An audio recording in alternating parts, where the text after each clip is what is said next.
नमस्कार दोस्तों, अभिवादन स्वीकार करें लोकेश त्रिपाठी की तरफ से और आइए आगे बढ़ाते हैं अपने समग्र बैच को। हम समग्र बैच पर चर्चा शुरू करें इससे पहले आपके लिए कुछ तोहफे हैं, कुछ खुशखबरियां हैं। तोहफे ये हैं कि अभी अभी पीडब्ल्यू ने दुनिया का शिक्षा का सबसे बड़ा त्योहार मनाया, विश्वास दिवस। जी हां, विश्वास दिवस। इस विश्वास दिवस के अवसर पर पीडब्ल्यू ने अपने विद्यार्थियों के लिए ढेर सारी छूट दी है, ढेर सारे ऑफर दिए हैं। जिस ऑफर के तहत यदि कोई बच्चा संकल्प 4.0 बैच में एनरोल्ड होना चाहता है तो उसकी फीस कर दी गई है 9,999 रुपए विश्वास दिवस ऑफर के तहत, और यह ऑफर चलेगा 10 मार्च तक। जी हां, यह ऑफर चलेगा 10 मार्च तक। इसी विश्वास दिवस ऑफर के तहत यदि कोई बच्चा प्रहार 2.0 बैच में रजिस्ट्रेशन करवाना चाहता है तो उसके लिए फीस कर दी गई है महज 6,999 रुपए। और साथ ही साथ प्रारंभ बैच वालों के लिए तो खुशखबरी ही खुशखबरी है। आपको पता होगा कि हमारा प्रारंभ बैच 3 साल का बैच होता है। ग्रेजुएशन की पढ़ाई के साथ साथ उसे 3 साल पढ़ाते हैं हम, यूपीएससी की तैयारी करवा देते हैं इस पूरे के पूरे 3 साल में। इस 3 साल की पढ़ाई के लिए विश्वास दिवस ऑफर के तहत सिर्फ और सिर्फ 29,999 रुपए की शुल्क रखी गई है और ये सारे ऑफर वैलिड रहेंगे 10 मार्च तक। तो आप लोग इन सभी ऑफर का लाभ उठाइए, विश्वास दिवस उत्सव मनाइए और खुद में विश्वास भरिए, क्योंकि जब तक ज्ञान अर्जन नहीं होता है तब तक व्यक्ति के पास विश्वास की पूंजी नहीं आ पाती है। और दुनिया में कोई भी काम करने का सबसे बड़ा शस्त्र विश्वास ही होता है, भरोसा ही होता है, उम्मीद ही होती है कि हाँ, हम कर सकते हैं। तो आइए हम अपनी कहानी को, समग्र बैच की कहानी को आगे बढ़ाते हैं और आज का हमारा चैप्टर है मुद्रा या मनी। हम विस्तार से इस मुद्रा को पढ़ने वाले हैं, इस मुद्रा को समझने वाले हैं। आपको भी पता होगा कि प्रीलिम्स एग्जाम में मुद्रा से सवाल आते हैं, छोटे छोटे इसमें फैक्ट मिलेंगे, छोटी छोटी बातें मिलेंगी, उन सबको एकदम सलीके से समझना है, सलीके से याद करना है, क्योंकि ये छोटी छोटी बातें ही बड़ी स्लीपी मिस्टेक करवाती हैं, बड़ी गलतियां करवाती हैं। तो कहानी शुरू करते हैं मुद्रा की, मनी की। कितनी विराट महिमा है इस मुद्रा के बारे में आपको पता ही होगा। बहुत पहले किसी सिनेमा में एक गाना हमने सुना था कि ये दुनिया है बाजार कि पैसा बोलता है। बचपन था तब इसका अर्थ नहीं समझ में आया था, आज समझ में आता है कि जी हाँ, पैसा बोलता है। हमारी हर गतिविधि के करीब ये पैसा ही घूमता रहता है। इसलिए जब मुद्रा की परिभाषा दी जाती है तो कहा जाता है कि मुद्रा और कुछ नहीं, एक माध्यम है, एक मीडियम है, ठीक, जिसे आमतौर पर वस्तु और सेवाओं के भुगतान या ऋणों के भुगतान के रूप में स्वीकार किया जाता है। यानी कोई भी आपने वस्तु खरीदी, कोई भी आपने सेवा प्राप्त की, कोई भी वस्तु प्राप्त की, किसके बदले प्राप्त की? तो मुद्रा के बदले प्राप्त की। आपने कोई भी ऋण लिया तो किस रूप में लिया? मुद्रा के रूप में लिया। ऋण चुकाया तो किस रूप में चुकाया?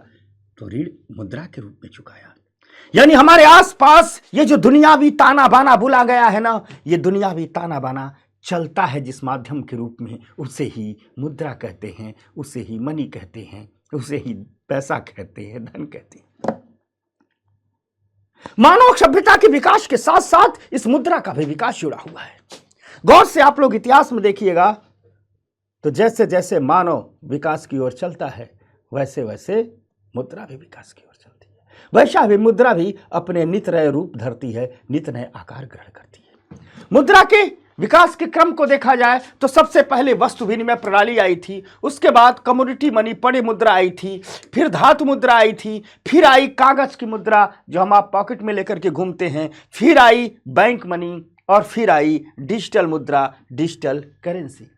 आपको भी पता होगा कभी पिछले ही साल आपकी भी आरबीआई ने सेंट्रल बैंक डिजिटल करेंसी को जारी किया। तो यह है मुद्रा का इतिहास, जहां वस्तु विनिमय प्रणाली से लेकर के आज हम डिजिटल मुद्राओं के दौर में खड़े हैं। तो आइए एक एक को समझने की कोशिश करते हैं। जब हम वस्तु विनिमय प्रणाली की बात करते हैं तो सबसे पहले मुद्रा यही हमारे सामने आई। मानव विकास का आरंभिक दौर था उत्तर वैदिक काल के दौर में आप आएंगे। अगर भारत के इतिहास के संदर्भ की बात करें तो आपको पता होगा कि मनुष्य बस्तियां बसा करके, छोटी छोटी बस्तियां बसा करके रहने लगा।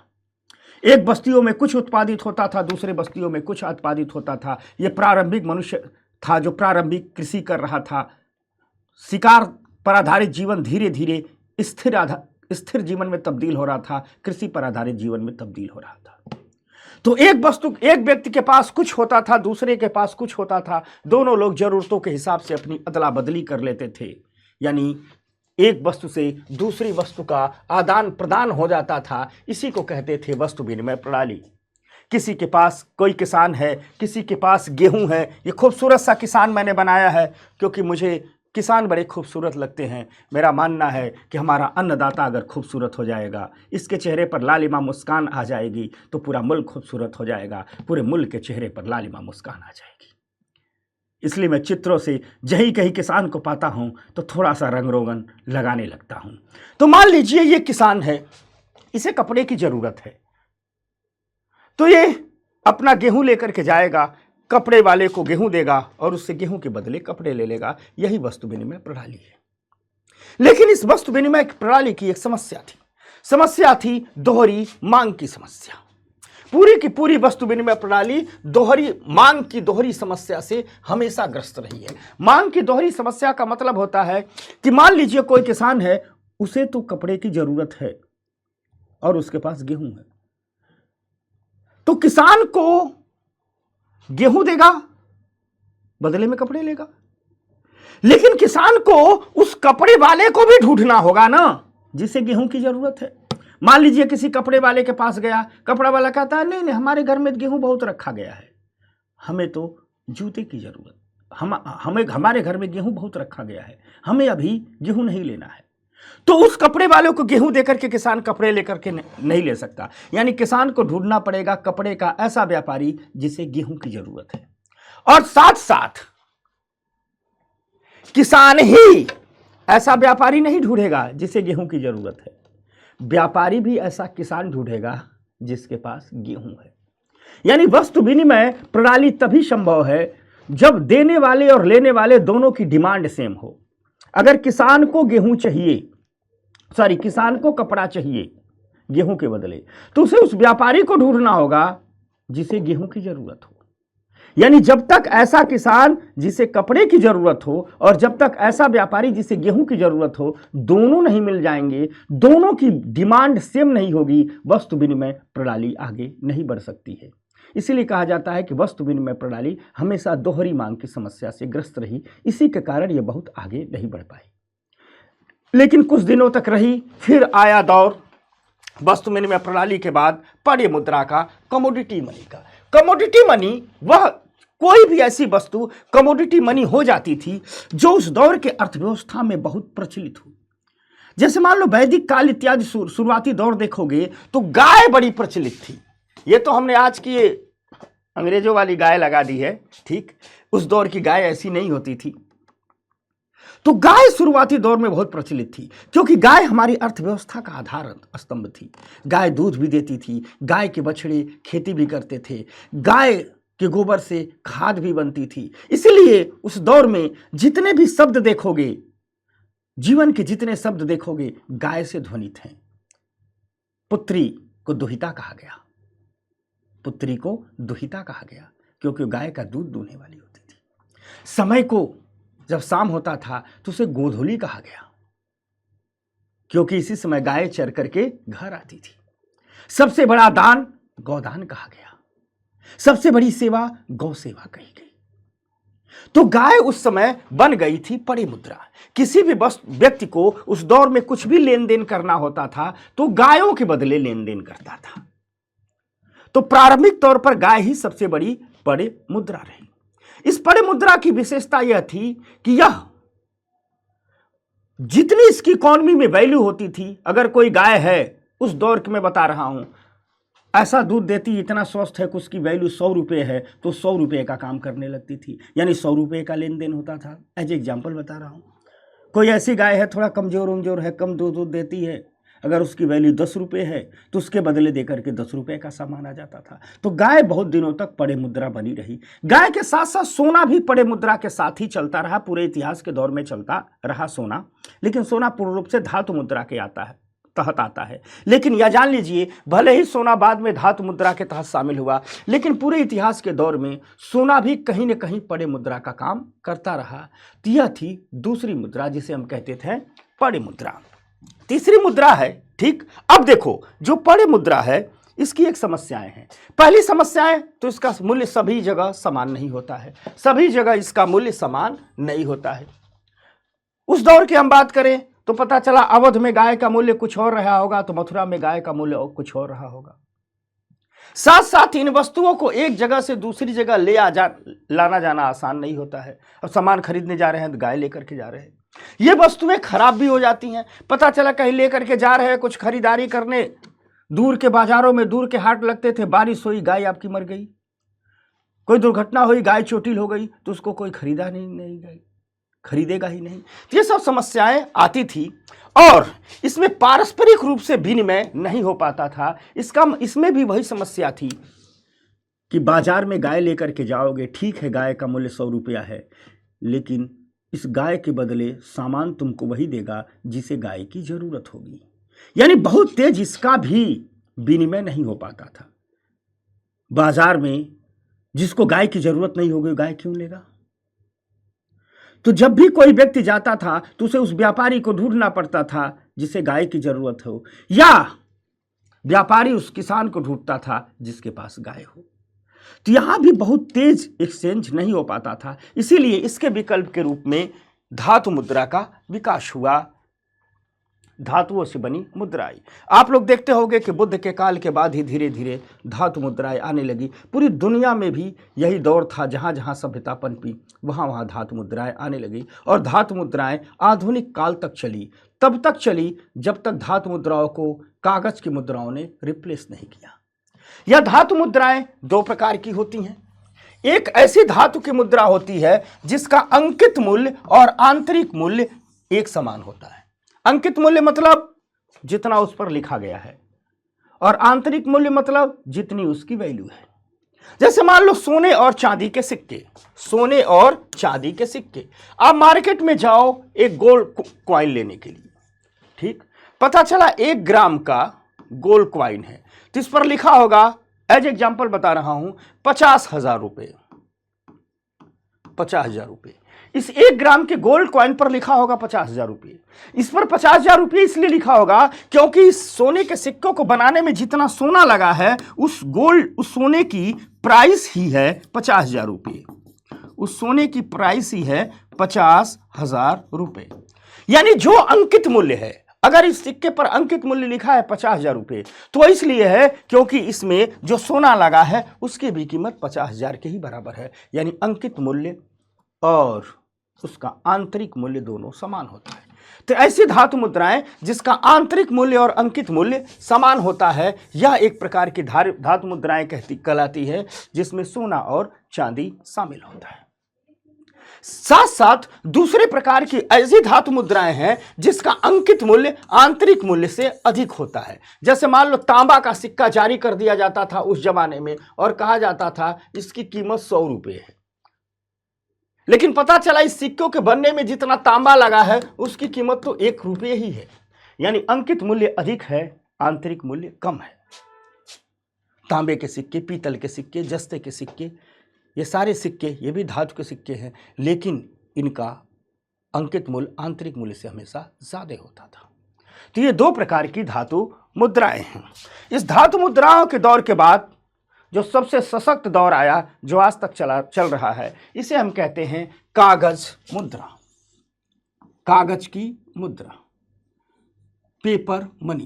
कागज की मुद्रा 2 चीजों से जुड़ी है। पहले तो कागज के आविष्कार होने से जुड़ी है, और दूसरा विश्व व्यापार के बहुत बढ़ने से जुड़ी है। एक तरफ यूरोप में कागज का आविष्कार होता है, बड़ी बड़ी प्रिंटिंग प्रेस मशीनें बनाई जाती हैं जिसमें हम ढेर सारे कागज की छपाई कर सकते हैं।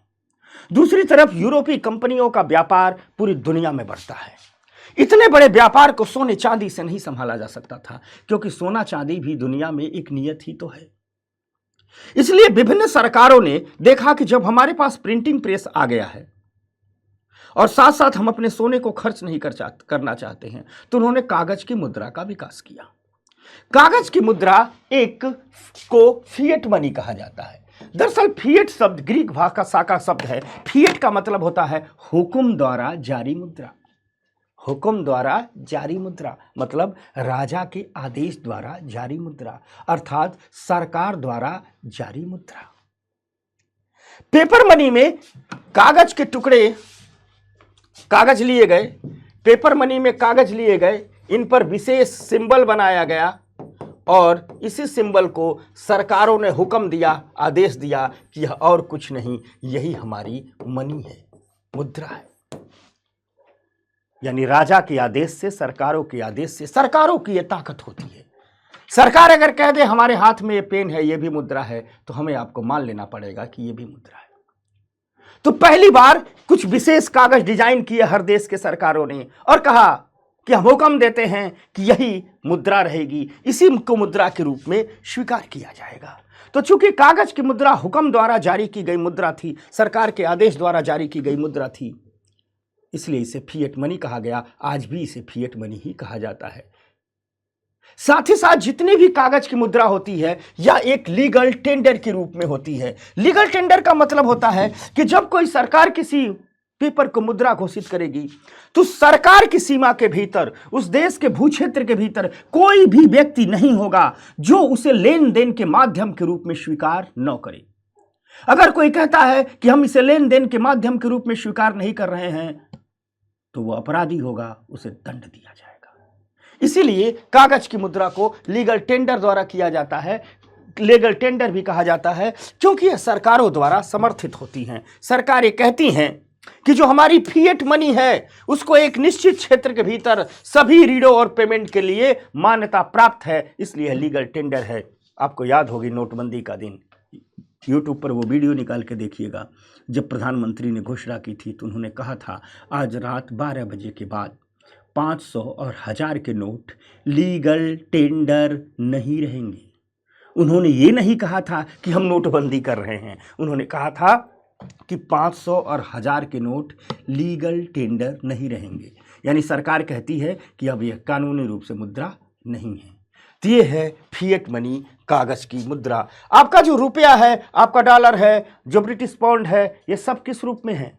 फिएट मनी के रूप में है, लीगल टेंडर के रूप में है। आप 500 1000 के नोट लेकर के घूम रहे हैं, लीगल टेंडर है। अब तो 1000 नहीं चलता है, कुछ दिन पहले तक 2000 के नोट भी लीगल टेंडर थे। आप 2000 का नोट खरीदारी कर सकते थे। आज किसी के यहाँ 2000 का नोट लेके जाओ, वही 3 महीने पहले वाली, और किसी दुकानदार से सामान खरीदो और 2000 का नोट दो तो कहेगा हम नहीं लेंगे। क्यों? क्योंकि सरकार ने कह दिया है कि अब ये हमारा लीगल टेंडर नहीं है, अब ये हमारा लीगल टेंडर नहीं है। तो जितनी भी कागज की मुद्रा होती है सब फिएट मनी होती है, लीगल टेंडर होती है। साथ साथ ये कागज की मुद्रा अपने तकनीकी रूप से 2 प्रकार की होती है। एक को कहते हैं रिप्रेजेंटेटिव मनी, ठीक, एक को होते हैं रिप्रेजेंटेटिव मनी। वो सारी कागज की मुद्रा जो सोने और चांदी द्वारा समर्थित हो, यानी जिस देश में छपी हो तो जितनी मुद्रा छापी गई हो उतनी मुद्रा के बदले सोना और चांदी उसके केंद्रीय बैंक में रख दिया गया हो, तो उसे कहते हैं रिप्रेजेंटेटिव मनी।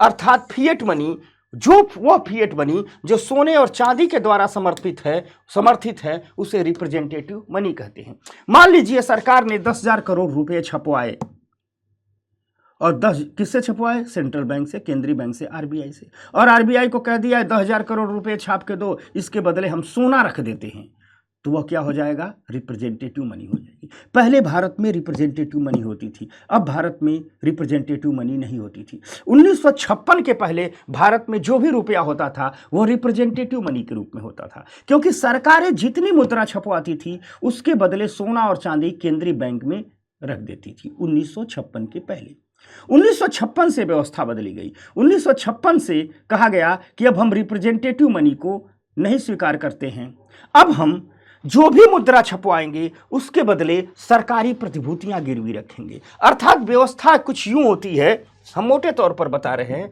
व्यवस्था कुछ यूं होती है कि ये है सरकार, ये है गवर्नमेंट, ठीक, ये आरबीआई से कहती है, ये आरबीआई से कहती है, ठीक, आरबीआई से कहती है कि हमें करेंसी प्रिंट करके दो। क्या दो? करेंसी प्रिंट करके दो। करेंसी प्रिंट करके दो। तो आरबीआई कहती है हम करेंसी प्रिंट करके तो देंगे, लेकिन इसकी शर्त है हम आपको यह करेंसी प्रिंट करके देंगे उधार के रूप में। किस रूप में देंगे? उधार के रूप में। और इसके लिए कुछ विशेष विशेषताओं का पालन करना पड़ेगा।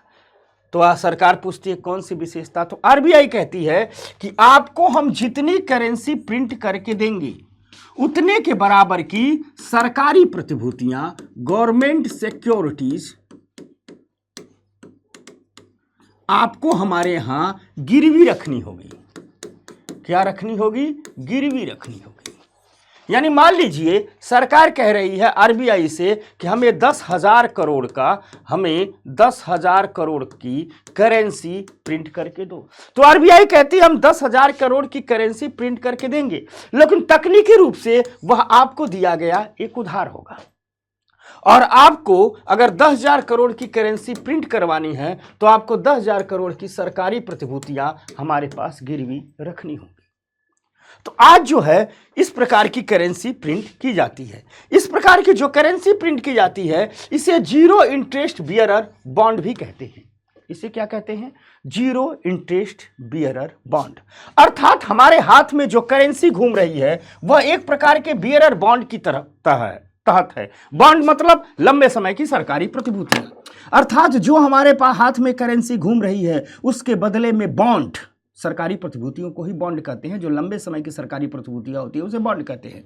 यानी हमारे हाथ में जो करेंसी घूम रही है उस करेंसी के बदले बॉन्ड गिरवी रखे गए हैं, प्रतिभूतियां गिरवी रखे गए हैं। जीरो इंटरेस्ट इसलिए कहते हैं क्योंकि हम दुनिया में हर प्रकार का बॉन्ड ब्याज देता है, लेकिन हमारे पॉकेट में जो रुपया है ना, 500 रुपया है ना, इस पर सरकार किसी ब्याज की गारंटी नहीं देती है। इसका मतलब मान लीजिए आपने 500 रुपया आज अपने पास रख लिया है और 5 साल बाद भी उस 500 रुपये को निकालेंगे तो उसकी वैल्यू 500 ही रहेगी।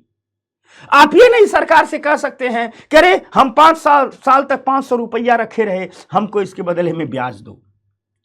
यानी तकनीकी रूप से समझिएगा, आपके पॉकेट में जो 500 की नोट है ना वह एक प्रकार का बॉन्ड है, लेकिन यह जीरो इंटरेस्ट बियरर बॉन्ड है। ऐसा बॉन्ड है जिस पर सरकारें किसी भी प्रकार के ब्याज का आश्वासन नहीं देती है।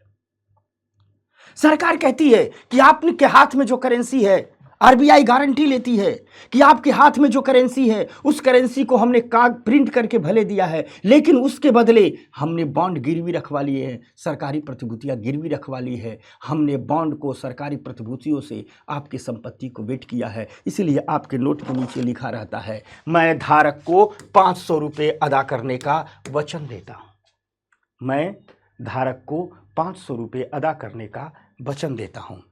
आरबीआई गवर्नर की सिग्नेचर भी हो जाती है। इसका मतलब होता है देश का जो सेंट्रल बैंक है वह मुद्रा के वैल्यू की गारंटी लेता है, और जो देश का सेंट्रल बैंक मुद्रा के वैल्यू की गारंटी लेता है वह जीरो इंटरेस्ट बियरर बॉन्ड बन जाता है। इसके पीछे की कहानी यह है कि उसने बॉन्ड गिरवी रखा है, तभी आपको करेंसी प्रिंट करके दे रहा है। जैसे चाहे रुपया हो चाहे डॉलर हो, ये सारे के सारे जीरो इंटरेस्ट बियरर बॉन्ड होते हैं। तो ये रही फिएट मनी के दोनों प्रकार। अब एक अधिकतर कंफ्यूजन होता है यूपीएससी में, बार बार तमाम यूपीएससी में स्टेट पीसीएस के एग्जामों में पूछा जाता है क्या फिएट मनी नहीं है, और ऑप्शन दे दिया जाता है। मैं कई सालों से प्रवृत्ति देख रहा हूं, इसलिए एक लिस्ट ही आपको दे दिया हूं कि आप भी कंफ्यूज न हो। तो याद रखिएगा, फिएट मनी सिर्फ आपके हाथ में जो नोट दिख रही है ना वही फिएट मनी है, उसके अलावा कुछ भी फिएट मनी नहीं है। जैसे सुपर स्टोर में आप खरीदारी करने जाते हैं तो वहां सिक्के और जो कूपन मिलते हैं ये कोई भी फिएट मनी नहीं है। जो आपके हाथ में शेयर है, बॉन्ड है, डिबेंचर है, सरकारी प्रतिभूति है, ट्रेजरी बिल है, ये भी फिएट मनी नहीं है, यानी ये भी फिएट मनी नहीं है। ठीक, जो आपके हाथ में डिमांड ड्राफ्ट होती है, चेक होता है, क्रेडिट कार्ड होता है, एटीएम कार्ड होता है, ये भी फिएट मनी नहीं है। साथ साथ जितनी भी क्रिप्टो करेंसी चल रही है, बिटकॉइन इत्यादि चल रही है, ये भी फिएट मनी नहीं है, क्योंकि बिटकॉइन को आपकी सरकार ने मंजूरी नहीं दी है। जिस दिन सरकार कह देगी ये फिएट मनी हो जाएगी। तो ये सारी की सारी चीज़ें फिएट मनी नहीं है। तो कोई भी कंफ्यूजन न हो, जान लेना आज के दौर में फिएट मनी सिर्फ क्या है, जो आपके हाथ में करेंसी घूम रही है वो है, और इसी करेंसी के बदले अभी पिछले साल हमारे आरबीआई ने डिजिटल मुद्रा जारी की, जिसे सेंट्रल बैंक डिजिटल करेंसी कहा गया। वो फिएट मनी है, उसकी कहानी हम अलग से बताएंगे। यानी रुपया, जो कागज का रुपया है, वो फिएट मनी है। और आरबीआई ने जो डिजिटल करेंसी जारी की है, जिसे सेंट्रल बैंक डिजिटल करेंसी कहा जाता है, वो फिएट मनी है। ठीक, अब थोड़ी बात करते हैं बैंक मनी के रूप में। ठीक, बैंक मनी, एक शब्द आता है बैंक मनी। बैंक मनी के विषय में कहा जाता है कि आखिर क्या है बैंक मनी। देखो, बैंक मनी हमेशा देश के केंद्रीय बैंक द्वारा समर्थित होती है। बैंक मनी के बारे में कहा जाता है कि बैंक मनी वह उपकरण है, वह टूल है, या वह जुगाड़ है जिसके माध्यम से एक जगह दूसरे जगह पैसे को भेजा जाता है।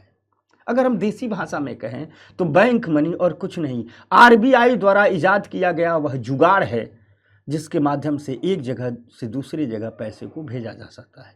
इकोनॉमी की भाषा में कहें तो बैंक मनी आरबीआई द्वारा इजाद किया गया वह टूल है, उपकरण है, जिसके माध्यम से पैसे को एक जगह से दूसरी जगह तक भेजा जाता है। जैसे चेक क्या है, तो वह टूल ही है। आप किसी को 50 लाख देना है, 50 लाख का चेक काट कर दे दीजिए, फिर वह व्यक्ति अपने खाते में ले जाएगा, रख देगा, आपके खाते से 50 लाख ट्रांसफर हो गए।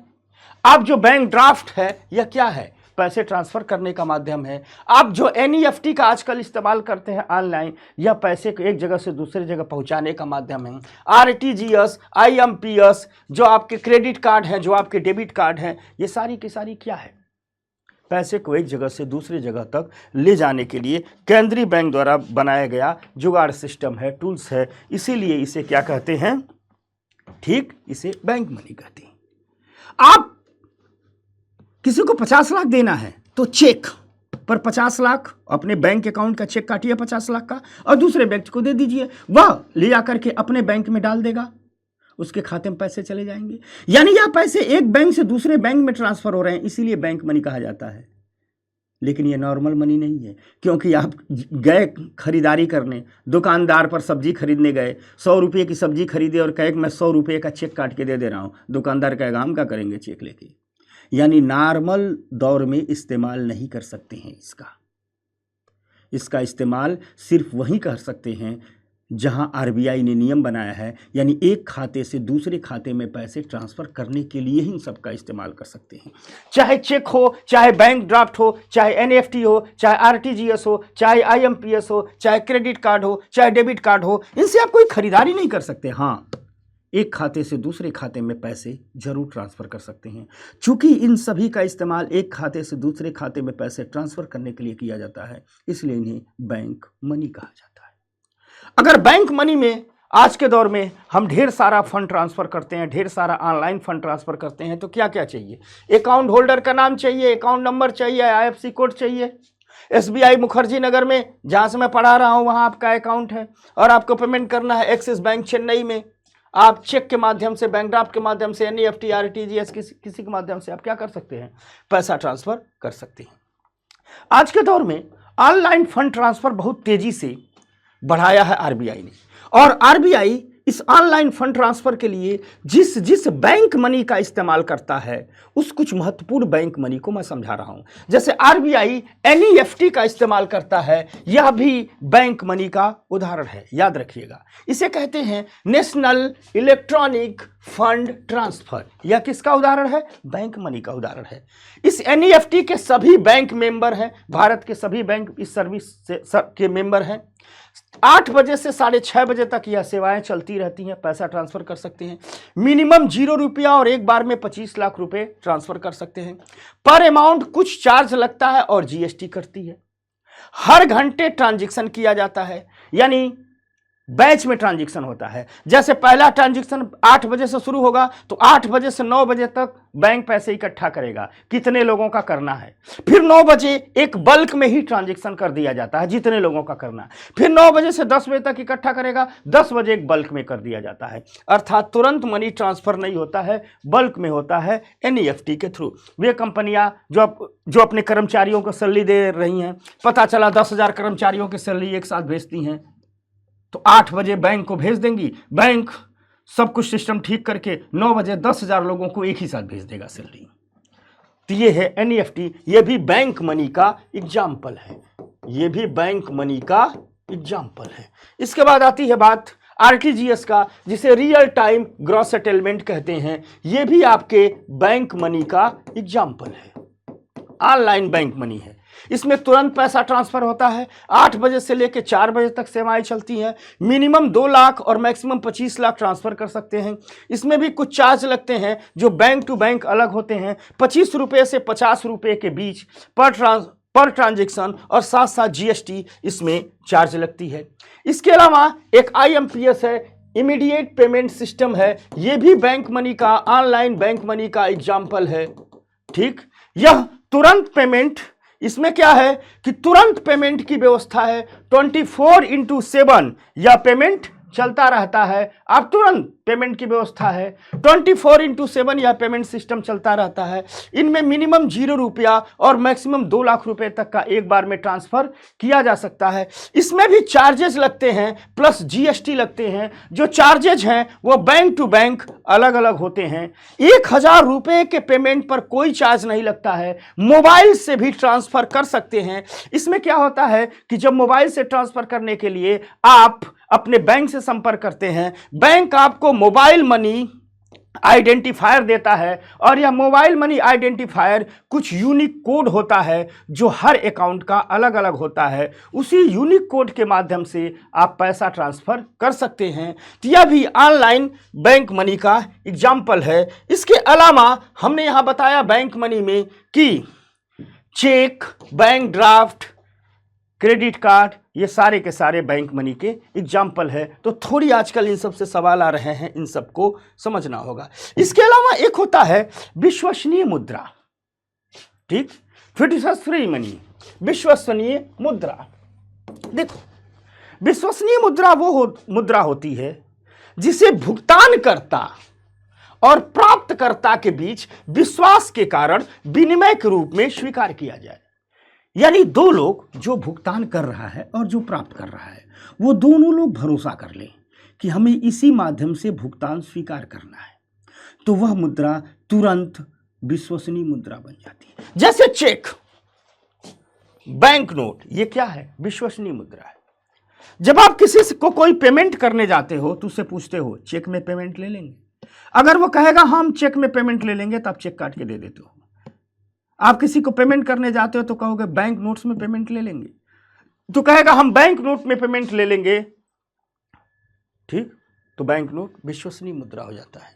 यानी वो मुद्रा जो दो लोगों के बीच भरोसे के कारण ही जिसका मुद्रा के रूप में इस्तेमाल होता है, उसे कहते हैं विश्वसनीय मुद्रा। एक शब्द है मुद्रा जमा अनुपात, करेंसी डिपॉजिट रेशियो, जिसे हम सीडीआर कहते हैं। ठीक, सीडीआर का फार्मूला होता है, सीडीआर का फार्मूला होता है CU/DD। ठीक, अगर हम सीडीआर को कुछ यूं समझाएं तो कहा जाता है कि जनता द्वारा अपने पास रखी मुद्रा, आरबीआई ने करेंसी जारी की है तो कितना पैसा लोगों ने अपने पर्स में, अपने घर में रखा है, और इसी जनता ने कितना पैसा बैंकों में जमा रखा है। इन दोनों का जब अनुपात निकाल देते हैं तो निकल जाता है मुद्रा जमा अनुपात, करेंसी डिपॉजिट रेशियो। कहा जाता है money held by public currency और money held by public in deposit. मान लीजिए आपके पास 1 लाख रुपए हैं, उस 1 लाख रुपए में से आपने 10,000 रुपये निकाल करके अपने घर में रखा है और 90,000 रुपये अपने बचत खाते में रख दिया है। तो इस 1 लाख, यानी टोटल करेंसी कितनी है? 1 लाख। आपके पास टोटल करेंसी कितनी है? 1 लाख। 10,000 आपके पास है, 90,000 बैंक में जमा है। तो जो आपके पास है और जो बैंक में जमा है, इन दोनों का जब अनुपात निकालेंगे तो वही अनुपात सीडीआर कहलाएगा, वही अनुपात सीडीआर कहलाएगा। समझ में आ गई बात? इसको ऐसे याद रखना, आपके पास टोटल मुद्रा 1 लाख है, उस 1 लाख को आपने कहाँ रखा है भैया? तो हो सकता है आपने 20,000 निकाल करके घर में रखा हुआ हो, अपने पर्स में रखा हुआ। 80,000 रुपया आपने कहाँ रखा हुआ? बैंक में जमा किया हो। तो आपने जो पैसा घर में रखा है और आपने जो पैसा बैंक में रखा है, इन दोनों का अनुपात ही सीडीआर कहलाएगा। तो currency in public in currency और पब्लिक इन डिपॉजिट, इन दोनों का अनुपात ही क्या कहलाता है? सीडीआर कहलाता है। आप देखते होंगे कि बैंक त्योहारों के समय सीडीआर बढ़ जाता है, शादी विवाह के मौसम में सीडीआर बढ़ जाता है, क्योंकि लोग इस समय क्या करते हैं? बैंक से पैसा निकाल कर खर्च करते हैं। दिवाली आती है तो लोग बैंक से पैसा निकाल कर मार्केट में खर्च करते हैं, होली आती है तो खर्च करते हैं, महाशिवरात्रि आ रही है इसमें भी खर्च कर रहे हैं। आप सबको महाशिवरात्रि की ढेर सारी शुभकामनाएं। भगवान महादेव देवाधिदेव आप पर अपना आशीर्वाद बरसाएं, आपके सभी इच्छाओं मनोकामनाओं को पूर्ण करें। हमेशा आप स्वस्थ रहें, हमेशा आपके स्वाभिमान की रक्षा हो, हमेशा इस राष्ट्र के गौरव को आप आगे ले जाएं। इस शिवरात्रि पर महादेव से मैं यही प्रार्थना करूंगा कि मेरे विद्यार्थियों पर महादेव अपना कृपा दृष्टि रखें, हमेशा मेरा विद्यार्थी राष्ट्र के गौरव का माध्यम हो। बस यही तो चाहिए, और क्या चाहिए। तो सीडीआर त्योहार आया, शादी विवाह का सीजन आया, रिश्तेदार के यहाँ शादी है, बैंक से पैसा निकालेंगे, कपड़े उपड़े खरीदेंगे, तो सभी लोग बैंक से पैसा निकालने लगते हैं, तो सीडीआर क्या हो जाता है? बढ़ जाता है। इसी प्रकार एक शब्द आता है आरडीआर। आरडीआर को कहा जाता है रिजर्व डिपॉजिट रेशियो, आरक्षित जमा अनुपात। देखो, बैंकों में जो कुल जमा होता है ना, बैंकों में जो टोटल डिपॉजिट होता है, जितना भी पैसा जमा होता है, इस जमा किए पैसे का एक हिस्सा बैंक आरबीआई के पास रखते हैं, केंद्रीय बैंक के पास रखते हैं। इन दोनों का अनुपात ही आरडीआर कहलाता है। यानी वाणिज्यिक बैंकों के पास, ठीक, वाणिज्यिक बैंकों के पास जो पैसा है, उस पैसे का कुछ हिस्सा वो हमेशा आरबीआई के पास रिजर्व के रूप में रखते हैं। तो बैंकों के पास कुल डिपॉजिट और जो उन्होंने आरबीआई के पास रिजर्व रखा है, आरबीआई के पास जमा किया है, उसे ही आरडीआर कहते हैं। यानी कुल मिलाजुला करके आरडीआर कुल जमा का वह अनुपात है जो वाणिज्यिक बैंक रिजर्व बैंक के पास रखते हैं। जितना जमा इनके पास है उसका, और जो इन्होंने आरबीआई के पास रखा है, उसके अनुपात को हम क्या कहते हैं? आरडीआर कहते हैं। तो ये कुछ तकनीकी बातें रही। अब आइए हम आपको ले चलते हैं थोड़ा मनी सप्लाई की ओर। थोड़ी सी कहानी मनी सप्लाई की कहते हैं। मनी सप्लाई से तात्पर्य होता है एक विशेष समय में जनता के पास संचित कुल पैसे का भंडार कितना है। आरबीआई ने इसे तकनीकी रूप से कई भागों में विभाजित किया 1977 में। फैक्चुअल है, थोड़ा सा इसको याद रखिएगा। अर्थात हम कह सकते हैं कि जिसे हम मनी सप्लाई कहते हैं, मुद्रा की आपूर्ति कहते हैं, वह एक विशेष समय में जनता के बीच रखे गए पैसे का कुल भंडार है। 1977 में 1977 में आरबीआई ने एक वर्गीकरण प्रस्तुत किया, अपनी मनी सप्लाई को विभिन्न भागों में विभाजित किया, और इसके साथ आरबीआई ने एक स्टॉक रखा M0 और फिर 4 अन्य स्टॉक रखे M1, M2, M3, M4। अब हम समझने की कोशिश करेंगे कि M0 में किस मुद्रा को रखा जाता है, M1 में किसको रखते हैं, M2, M3, M4 में किसको रखते हैं। अगर बात हम M1 की करें तो M1 का सीधा सा मतलब होता है कि जनता, अगर हम बात M0 का करें तो M0 का सीधा सा मतलब होता है कि सर्कुलेशन में जो करेंसी है, यानी हमारे आपके पास जो करेंसी घूम रही है, प्लस आरबीआई के साथ बैंकों का जो डिपॉजिट है, यानी बैंकों ने आरबीआई में कितना डिपॉजिट रखा हुआ है, प्लस आरबीआई के पास अन्य जमा, इन तीन मुद्राओं को जोड़ते हैं तो M0 निकलता है। यहां जो आरबीआई के पास अन्य जमा है, इसका मतलब यह नहीं है कि आरबीआई के पास जो सभी प्रकार की जमाएं हैं। आरबीआई अपने अदर डिपॉजिट को परिभाषित करती है, आरबीआई अपने अन्य जमा को परिभाषित करती है। आरबीआई कहती है कि निम्नलिखित पैसे को हम अन्य जमा में मानते हैं। यूपीएससी सवाल पूछती है निम्नलिखित में से कौन सी डिपॉजिट अन्य जमा में मानी जाती है। तो अन्य जमा को जब आरबीआई परिभाषित करती है तो आरबीआई कहती है कि जितनी भी अर्ध सरकारी जमाएं हैं, अर्थात हमारे देश में जितने भी प्राइमरी डीलर हैं और जितने भी वित्तीय संस्थान हैं, उन्होंने जो पैसा रखा है उसको हम अर्ध सरकारी जमाएं कहते हैं। इसके अलावा विदेशों के केंद्रीय बैंकों में आरबीआई ने जो पैसा जमा किया है और सरकार के खाते में जो राशि है उसको भी अन्य जमा में शामिल किया जाता है। इसके साथ साथ अंतर्राष्ट्रीय मुद्रा कोष और कई अन्य एजेंसियों के खाते में भी आरबीआई भारत सरकार की तरफ से पैसा रखती है, उसको भी आरबीआई अन्य जमा में रखती है। यानी अर्ध सरकारी जमाएं अर्थात प्राइमरी डीलर और फाइनेंशियल इंस्टीट्यूशन के पास कितना पैसा है, विदेशी केंद्रीय बैंकों में कितना पैसा रखा गया है, सरकार के खाते में कितना पैसा है, साथ साथ अंतर्राष्ट्रीय मुद्रा कोष में भारत सरकार की तरफ से आरबीआई ने कितना पैसा रखा हुआ है, अन्य विदेशी एजेंसियों जैसे अन्य बैंकों में कितना सरकार की तरफ से आरबीआई ने पैसा रखा गया है, इन सबको अन्य जमा में रखते हैं। और अन्य जमा और आरबीआई के अपने पास जो डिपॉजिट है एवं जो मनी सर्कुलेशन में है, हमारे आपके पास साथ घूम रही है, इन सबको मिलाकर के M0 बनता है। देखो, भारत का एक बड़ा मौद्रिक आधार M0 ही है, एक बड़ा मॉनेटरी बेस M0 ही है, इसलिए इसे हम आधार मनी भी कहते हैं, इसे मौद्रिक आधार भी कहते हैं, हार्ड पावर्ड मनी भी कहते हैं M0 को। इसके बाद कहानी आती है M1 को। ठीक, M1 में अगर देखा जाए तो M1 को कहा जाता है लोगों के पास जो उपलब्ध धन है, यानी लोगों के पास जो करेंसी घूम रही है, साथ साथ बैंकों में जो डिमांड डिपॉजिट है, यानी बैंकों में लोगों ने जो डिमांड डिपॉजिट रखा है कि जब चाहे तब हम पैसा निकाल सकते हैं, और प्लस आरबीआई के पास जो अन्य जमा है, इन तीनों को मिला देते हैं।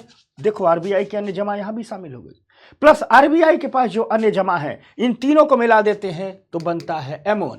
इस M1 को संकीर्ण मुद्रा भी कहते हैं। और कौन कहता है? तो बैंकिंग जगत वाले लोग इसे संकीर्ण मुद्रा कहते हैं, क्योंकि इस मुद्रा से अपना उधार कार्यक्रम नहीं चला सकते हैं, लोगों को उधार देने में इसका प्रयोग नहीं कर सकते हैं। गौर से देखिए ना, जो आपके पास उपलब्ध धन है वो M1 में है, जो आपके पास पॉकेट में पैसा है, तो आपके पॉकेट में पैसा है तो क्या बैंक इससे उधार कार्यक्रम चला देगा? किसी को उधार देगा? नहीं देगा। आपके पास पैसा है तो वो कैसे उधार देगा? आपने घर में रखा, आपने पर्स में रखा है। प्लस बैंकों में जो डिमांड डिपॉजिट है, जो भी पैसा बैंकों में डिमांड डिपॉजिट रखा जाता है, बैंक कभी उसे उधार नहीं देते। डिमांड डिपॉजिट का मतलब ये होता है कस्टमर ने रखा है, कभी भी निकाल लेगा। आज 10 बजे जमा किया, 12 बजे ही मांगने आ जाएगा, कल मांगने आ जाएगा, परसों मांगने आ जाएगा, एटीएम से निकालते रहेगा, ऑनलाइन ट्रांसफर करते रहेगा। यानी डिमांड डिपॉजिट का पैसा वो पैसा होता है जिसे बैंक रखते हैं अपने पास कि भैया कब वो मांगने आ जाएगा। तो क्या इसको 2 साल के लिए किसी को उधार दे सकते हैं? नहीं उधार सकते हैं, दे सकते हैं। प्लस आरबीआई के पास जो अन्य जमा है वो भी बैंक उधार नहीं दे सकते। इसलिए बैंकिंग जगत में M1 मुद्रा को नैरो मनी कहा जाता है, संकीर्ण मुद्रा कहा जाता है, क्योंकि बैंक इससे अपना उधार कार्यक्रम नहीं चला पाते हैं।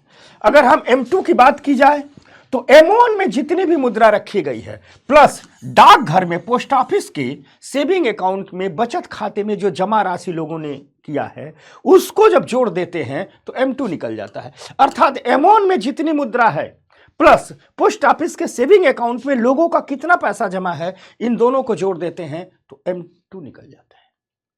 इसकी लिस्ट बनाइएगा और याद रखिएगा, ये याद करने वाली चीज है। अब करें बात अगर M3 की, तो M1 में जितनी मुद्रा रखी गई है प्लस बैंकिंग प्रणाली के पास जो समय जमा है, समय जमा मतलब FD, टाइम डिपॉजिट, FD है, उसको हम किस में रखते हैं? M3 में रखते हैं। यानी M1 प्लस बैंकों के पास जो समय जमा है उसको मिला देते हैं तो क्या बन जाता है? M3 बन जाते हैं। इस M3 को बैंक बहुत पसंद करते हैं, व्यापक मुद्रा मानते हैं, ब्रॉड मनी मानते हैं, क्योंकि जो FD है ना, उससे बैंक अपना उधार कार्यक्रम खूब मस्ती से चला सकते हैं। बैंक जानते हैं 3 साल के लिए पैसा आया है, 4 साल के लिए पैसा आया है, 5 साल के लिए पैसा आया है, 5 साल के लिए उधार भी दे दो। M4 की अगर बात की जाए तो M3 में जितनी मुद्रा रखी गई है प्लस पोस्ट ऑफिस के सेविंग अकाउंट में जो कुल जमा है, उन दोनों को आपस में जोड़ देते हैं। लेकिन जब हम पोस्ट ऑफिस के सेविंग अकाउंट में कुल जमा को जोड़ते हैं यहां, तो देखते हैं कि राष्ट्रीय बचत पत्र में जो लोगों ने पैसा जमा किया है, जो लोगों ने राष्ट्रीय बचत पत्र खरीदा है, उस पैसे को हम नहीं जोड़ेंगे। अर्थात पोस्ट ऑफिस में जो राष्ट्रीय बचत पत्र में पैसा जमा है उसको छोड़ करके पोस्ट ऑफिस में जो अन्य पैसा जमा है प्लस M3 मुद्रा को जब जोड़ देते हैं तो बन जाती है M4 मुद्रा। या M3 और M4 दोनों को ही ब्रॉड मनी के रूप में जाना जाता है, क्योंकि यह उधार कार्यक्रम चलाने में बड़े सहयोगी होते हैं। तो यह है आरबीआई का जो सप्लाई ऑफ मनी, मुद्रा का वर्गीकरण है। एक शब्द आता है लिक्विडिटी ट्रैप, तरलता जाल। इसको कुछ यूं समझिए, बड़ी मजेदार चीज है। अभी चर्चा इसलिए कर रहे हैं कि लिक्विडिटी ट्रैप की स्थिति कई जगह आई है। देखिए, ये है सेंट्रल बैंक, किसी भी देश का सेंट्रल बैंक। सेंट्रल बैंक, जैसे मान लीजिए भारत में सेंट्रल बैंक क्या है? आरबीआई है। अमेरिका में फेडरल बैंक है, ब्रिटेन में बैंक ऑफ इंग्लैंड है, ऐसे सेंट्रल बैंक है।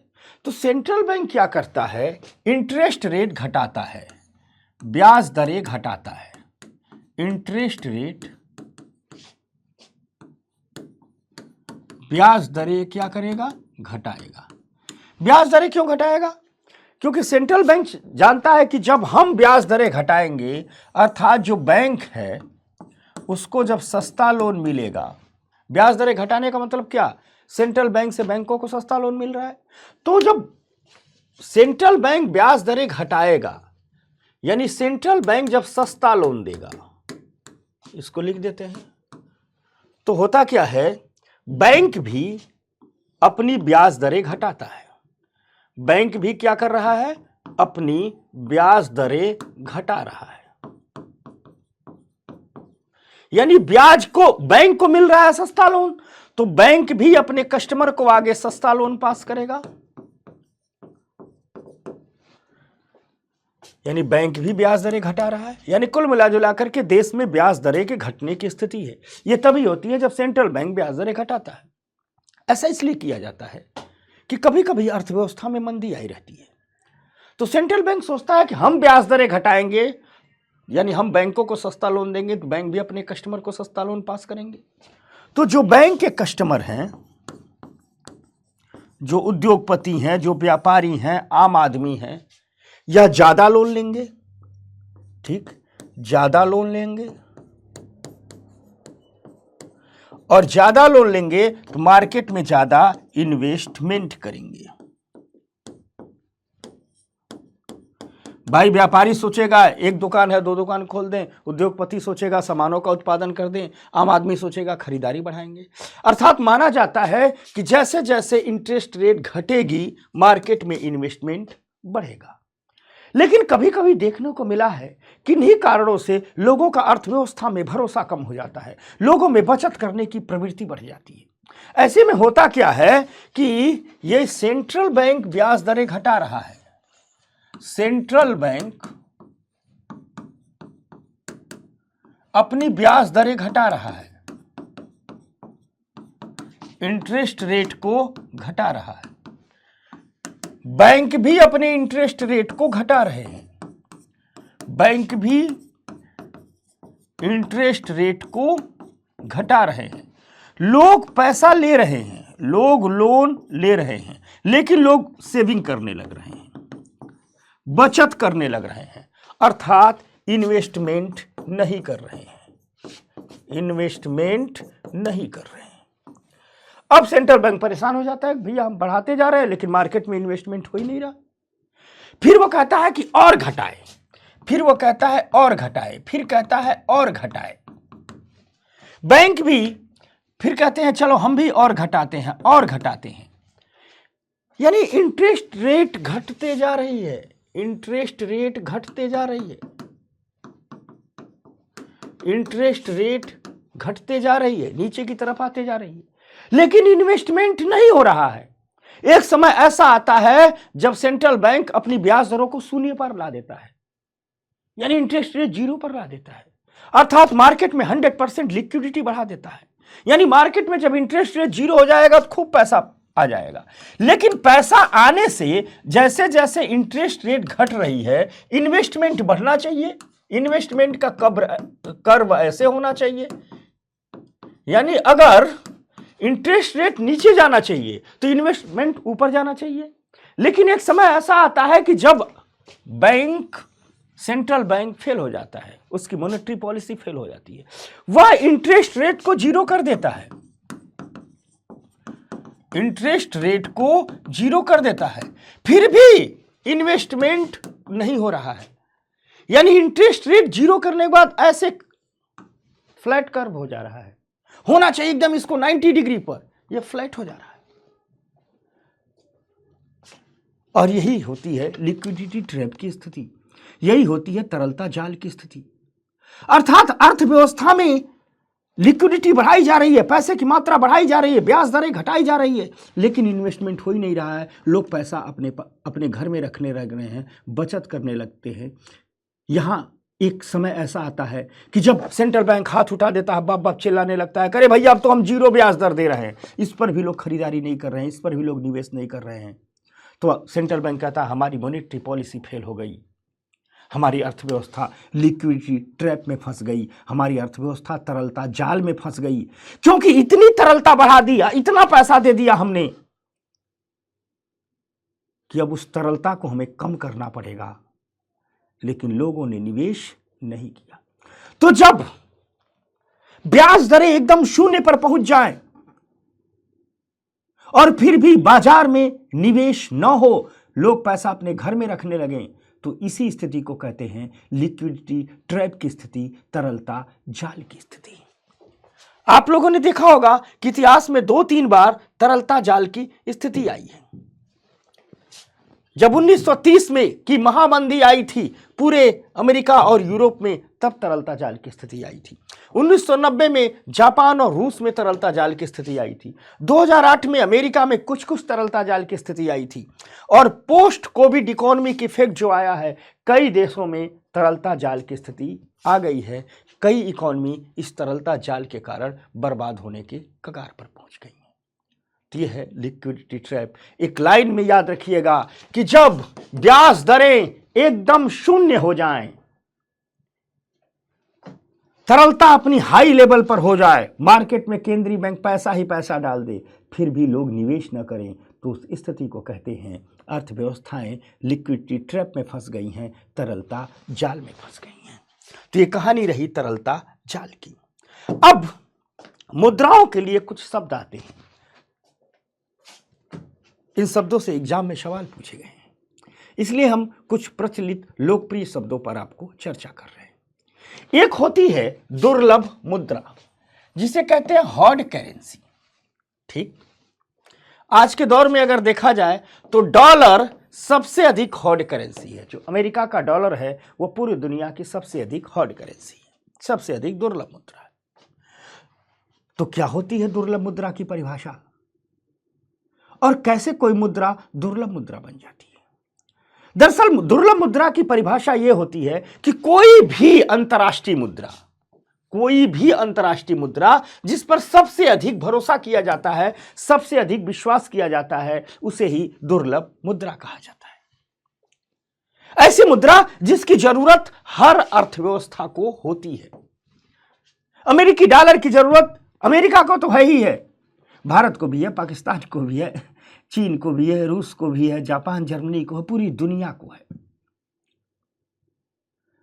भारत भी अपने पास अमेरिकी डॉलर रखता है, जापान भी रखता है, चीन भी रखता है, रूस भी, कोई ऐसा देश नहीं जो अमेरिकी डॉलर नहीं रखता हो। तो सभी के लिए अमेरिकी डॉलर क्या बन जाएगी? चूंकि हर अर्थव्यवस्था को जरूरत है, सभी अर्थव्यवस्थाएं उस पर सबसे अधिक विश्वास कर रही हैं, तो अमेरिकी डॉलर क्या बन जाएगा? दुर्लभ मुद्रा, हार्ड करेंसी बन जाएगी। आप लोग सोच रहे होंगे कि आखिर अमेरिकी डॉलर ही दुर्लभ मुद्रा क्यों बन जाती है, क्या है इसके पास खास?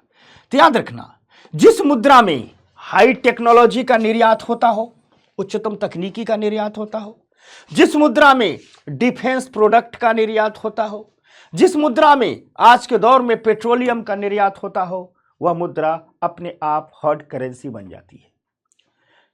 दुनिया में सर्वाधिक हाई टेक्नोलॉजी का निर्यात, डिफेंस प्रोडक्ट का निर्यात, पेट्रोलियम का निर्यात अमेरिकी डॉलर में होता है, इसलिए अमेरिकी डॉलर आज हार्ड करेंसी है। ये बात रही हार्ड करेंसी की। उसी प्रकार एक होती है सॉफ्ट करेंसी, सुलभ मुद्रा। किसी भी देश की जो अपनी मुद्रा होती है उसे ही सुलभ मुद्रा कहते हैं, या यूं कहिए किसी भी देश के मुद्रा बाजार में जो मुद्रा सर्वाधिक सुलभता से उपलब्ध होती है उसे सुलभ मुद्रा कहते हैं। किसी देश के अपने विदेशी बाजार में जो मुद्रा सर्वाधिक आसानी से उपलब्ध होती है उसे सुलभ मुद्रा कहते हैं। जैसे रुपया भारत के लिए सुलभ मुद्रा है, डॉलर अमेरिका के अपने देश में सुलभ मुद्रा है, ठीक, जापानी येन जापान के मार्केट में सुलभ मुद्रा है। तो कुल मिलाजुला करके कहानी यह है कि हर देश की दुर्लभ मुद्रा सुलभ मुद्रा बन जाती है, सॉरी, हर देश की अपनी मुद्रा सुलभ मुद्रा बन जाती है। एक है उष्ण मुद्रा, हॉट करेंसी, एक है उष्ण मुद्रा या हॉट करेंसी। समझना, यह जो दुर्लभ मुद्रा है इसी का अस्थाई नाम है, इसी का अस्थाई नाम है। जैसे बताता हूं, जैसे होता है किसी भी देश का जो फाइनेंशियल मार्केट होता है, मान लीजिए इंडिया है, ठीक,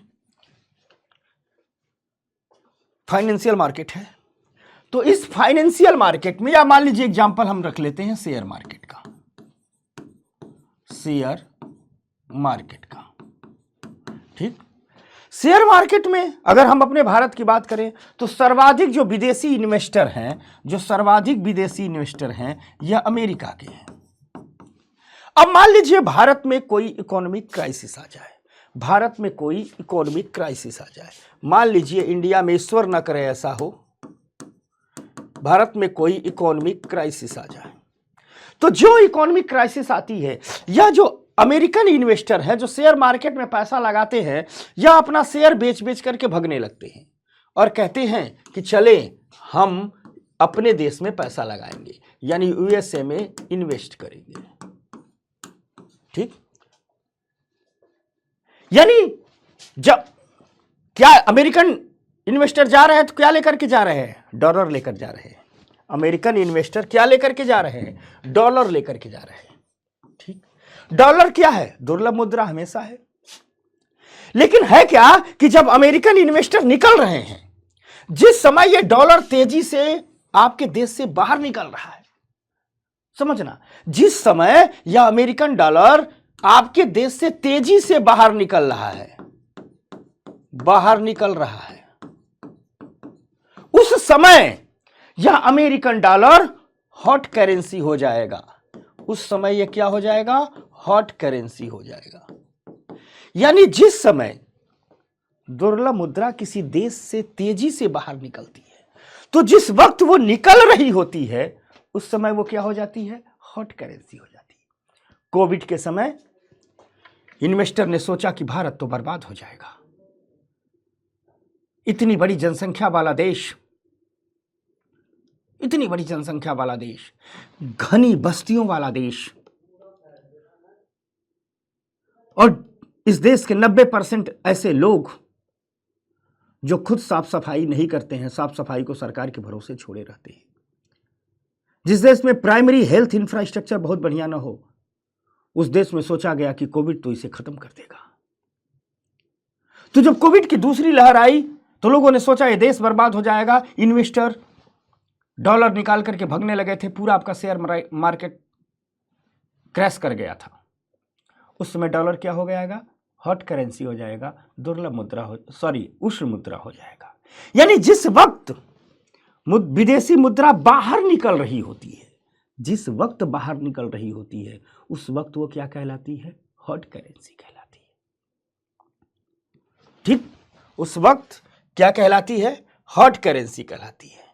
तो भारत में भी हुआ था कोविड के समय, लेकिन शायद उन्हें पता नहीं था, इस मुल्क की एक खासियत है, यह राख से उठ करके खड़ा हो जाता है।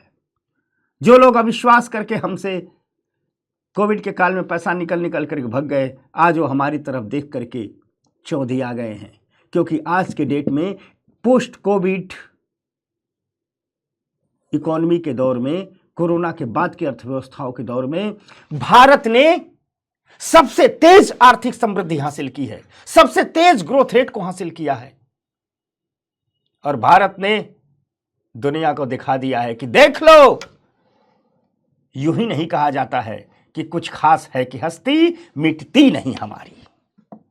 भारतीय अर्थव्यवस्था ने दिखा दिया, बहुत दम है हम में, बहुत दम है। तो समझ गए ना?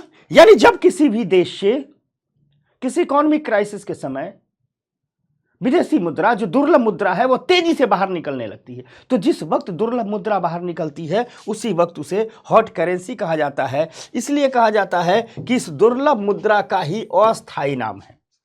सबसे पहले यह शब्द आया था जब साउथ ईस्ट एशिया में क्राइसिस आया था, दक्षिण पूर्व एशिया में क्राइसिस आया था 1997 में।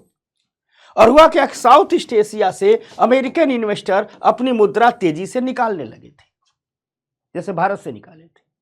तो यह तेज गति से बाहर निकलने वाले दुर्लभ मुद्रा ही उस समय जब वो बाहर निकल रही होती है हॉट करेंसी बन जाती है। हमने एक एक बात आपके स्क्रीन पर लिख दिया है ताकि आपके पास एक शानदार नोट्स रहे। तो जिस वक्त ये मुद्रा बाहर निकल रही होती है उस वक्त ये क्या बन जाती है, हॉट करेंसी बन जाती है।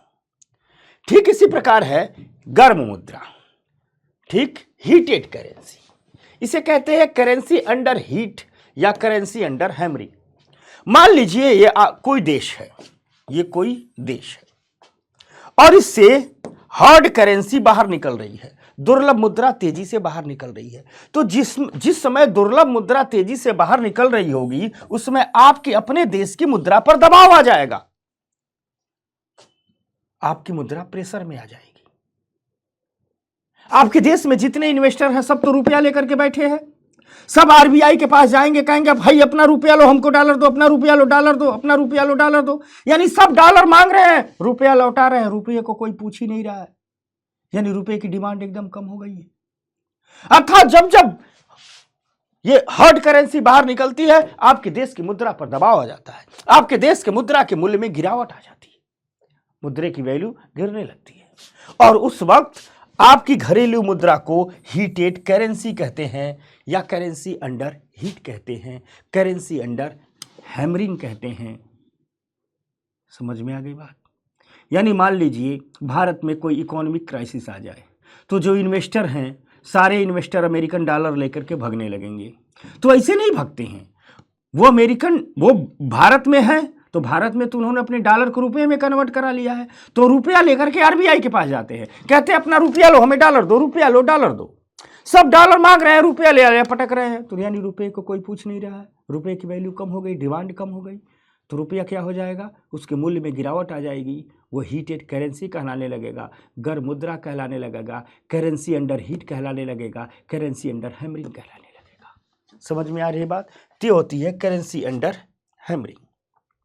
एक होती है सस्ती मुद्रा, चीप मनी। चीप मनी होता क्या है कि सरकारें बॉन्ड जारी की रहती हैं और जनता से पैसा ली रहती हैं। मान लीजिए सरकार ने 5 साल का कोई बॉन्ड जारी किया हुआ है और जनता से पैसा उठाया है। कभी कभी क्या होता है कि सरकार मैच्योरिटी डेट से पहले ही अपना बॉन्ड वापस खरीदने लगती है। यानी सरकार ने कहा था कि हमने आपको बॉन्ड बेचा है 5 साल के लिए, सरकार कहती है हम 4 साल में ही अपना बॉन्ड खरीद रहे हैं, हम आपको 4 साल में ही वो सारा पैसा लौटा दे रहे हैं जो हमको 5 साल में लौटाना था। तो जब सरकार समय से पहले मैच्योरिटी डेट से पहले ही बॉन्ड खरीद लेगी तो जिन जिन से बॉन्ड खरीदेगी, जिनको 5 साल में पैसा लौटाना था उनको 4 ही साल में लौटा रही है, तो इकोनॉमी में ढेर सारा पैसा आ जाएगा। भैया लोगों ने बॉन्ड सरकार से खरीदा था और बदले में पैसा किसको दे दिया था, सरकार को। अब सरकार ही अपना बॉन्ड वापस खरीद रही है तो बदले में पैसा किसको दे रही है, लोगों को दे रही है, तो इकोनॉमी में पैसा आ जाएगा। इकोनॉमी में जो इस समय एक्स्ट्रा पैसा आ जाता है उसे ही चीप मनी कहते हैं। 1930 में अर्थशास्त्री किन्स ने इसकी व्याख्या की थी। तो जब सरकारें समय से मैच्योरिटी डेट से पहले ही अपना बॉन्ड खरीद लेती हैं तो इकोनॉमी में ढेर सारा पैसा आ जाता है। वो जो अतिरिक्त पैसा आया है उसी पैसे को हम चीप मनी कहते हैं, सस्ती मुद्रा कहते हैं। ठीक उसी प्रकार एक होती है महंगी मुद्रा। ठीक, महंगी मुद्रा। ठीक, कभी कभी क्या होता है कि जो हमारी सरकारें हैं वो बहुत ही आकर्षक बॉन्ड इशू करती हैं। कोई बॉन्ड जारी कर दिया, उस पर बहुत बढ़िया ब्याज दे दिया। आकर्षक बॉन्ड का मतलब क्या है कि ब्याज बहुत ज्यादा दे रहा है। तो जब सरकारें आकर्षक बॉन्ड इशू करेंगी तो ये सारे लोग क्या करेंगे, बॉन्ड को खरीदेंगे। ये सारे लोग क्या करेंगे, बॉन्ड को खरीदेंगे कि बड़ा आकर्षक बॉन्ड आया है, बड़ा बढ़िया ब्याज दर मिल रही है, चलो बॉन्ड खरीद लेते हैं। तो ये सारे लोग क्या करेंगे, बॉन्ड को खरीदेंगे। जब ये सारे लोग बॉन्ड को खरीदेंगे तो पैसा कहां जाएगा, सरकार के पास। पैसा कहां आ जाएगा, सरकार के पास। यह जो पैसा सरकार के पास आया है इसे ही महंगी मुद्रा कहते हैं, डियर करेंसी कहते हैं। इसके महंगी मुद्रा कहने का आशय यह है कि सरकार ने जो आकर्षक बॉन्ड जारी किया है, आकर्षक इसलिए है क्योंकि सरकार ब्याज दरें अधिक दे रही है। तो यानी सरकार बॉन्ड के बदले जो पैसा ले रही है, जो पैसा सरकार के पास जा रहा है, वो बड़े अधिक ब्याज दरों पर जा रहा है। यानी सरकार ने इन लोगों से अधिक ब्याज दरें देने का आश्वासन किया है। तो अगर अधिक, यानी सरकार को जो पैसा मिला वो महंगे ब्याज दरों पर मिला है। अब सरकार जब इनको पैसा लौटाएगी तो ज्यादा ब्याज देना पड़ेगा। तो कोई भी धन जिस पर आपको ज्यादा ब्याज देना पड़े वो महंगा धन कहलाता है, डियर मनी कहलाता है, डियर करेंसी कहलाता है। सरकार को भी ये जो पैसा मिला है बॉन्ड के बदले, आकर्षक बॉन्ड का मतलब ही होता है अधिक ब्याज दरों वाला बॉन्ड, यह सरकार को महंगा मिला है, इंटरेस्ट रेट अधिक देना होगा। तो जब सरकार आकर्षक बॉन्ड जारी करती है, अर्थात महंगे ब्याज दरों वाला बॉन्ड जारी करती है, तो बॉन्ड लोग खरीदते हैं, पैसा सरकार को देते हैं। वह पैसा सरकार को बहुत महंगा मिलता है, अर्थात सरकार को इस पर ब्याज दरें ज़्यादा देनी होगी। इस पैसे को ही डियर करेंसी कहते हैं, महंगी मुद्रा कहते हैं। ये हो गई महंगी मुद्रा की बात। एक है हेलीकॉप्टर करेंसी। यह एक काल्पनिक अवधारणा है, इसे दिया था मिल्टन फ्रीडमैन ने। एक दो देशों ने इसे अपनाया भी, वो देश बर्बाद हो गए, इसलिए इसे मान लिया गया कि अब एक कल्पना ही रहेगी, कोई नहीं अपनाएगा। मिल्टन फ्रीडमैन ने कहा कि जब भी किसी देश में मंदी आए तो केंद्रीय बैंकों को करना क्या चाहिए, मुद्रा की छपाई करके लोगों में बांट देना चाहिए। उसने तो यह कहा कि हेलीकॉप्टर में भर के ले जाओ और गिराओ, गांव गांव में गिरा दो। कह रहा है मिल्टन फ्रीडमैन कि जब भी किसी देश में मंदी आए तो केंद्रीय बैंक क्या करे, खूब रुपया छापे, नोट छापे और हेलीकॉप्टर में भर भर करके गांव गांव शहर शहर गिरा दे, जिसको जितना लूटना है लूट लो। इसे ही कहा गया हेलीकॉप्टर करेंसी। यह एक काल्पनिक अवधारणा है, हुआ कभी नहीं है। एक दो देशों ने इसी के बरबक्स कुछ किया, मतलब ढेर सारी करेंसी छाप दी। हेलीकॉप्टर में ही तो कोई नहीं कर पाया, हेलीकॉप्टर से पैसा कोई नहीं गिराया, लेकिन कुछ लोगों ने छाप दी ज़्यादा, वो बर्बाद हो गए, तब से कोई इसकी तरफ देखता भी नहीं है। तो हेलीकॉप्टर मनी एक प्रकार की काल्पनिक अवधारणा है। तो ये मुद्रा के विभिन्न रूप हैं, मुद्रा के विभिन्न नाम है। अब थोड़ा सा चलते हैं हम डिजिटल पेमेंट की ओर, डिजिटल पेमेंट की ओर, क्योंकि भारत ने डिजिटल पेमेंट के मामले में दुनिया में झंडा गाड़ दिया है। जब हम डिजिटल पेमेंट की अपनी शानदार कहानी को कहते हैं तो उस कहानी में एनपीसीआई का जिक्र जरूर होना चाहिए। दरअसल इस डिजिटल ट्रांजिशन सफलता के पीछे खड़ी है हमारी एनपीसीआई। एनपीसीआई का पूरा नाम है भारतीय राष्ट्रीय भुगतान निगम। ठीक, भारत की संसद में एक अधिनियम लाया गया था जिसे कहा गया था भुगतान और निपटान प्रणाली अधिनियम 2007।